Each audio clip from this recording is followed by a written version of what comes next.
நடிகை மாதவி. இந்த மாதவிங்கிற பேரை கேட்டோடனே நம்மளுக்கெல்லாம் ஞாபகம் வர்றது பார்த்திங்கன்னா அவங்களோட கண்ணு தாங்க. அந்த அளவுக்கு அவங்களோட கண்ணை பார்த்திங்கன்னா அவ்வளோ வசீகரமாக இருக்கும். தமிழ் சினிமாக்களில் மறக்க முடியாத நடிகைகள் அப்படின்னு சொல்லி போகிறப்ப இந்த நடிகை மாதவியும் ஒருத்தங்க. 80 காலகட்டத்தில் பார்த்திங்கன்னா தமிழில் வந்து முன்னணி நடிகையாக வந்து இவங்க வந்து வந்துட்டு இருந்தாங்க.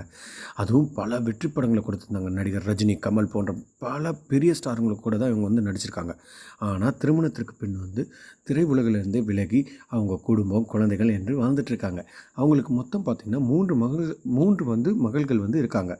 இப்போ திடீர்னு பார்த்திங்கன்னா பைல்வான் ரங்கநாதன் இவங்கள பற்றி ஒரு ஷாக்கான ஒரு விஷயத்தை வந்து சொல்லியிருக்காரு.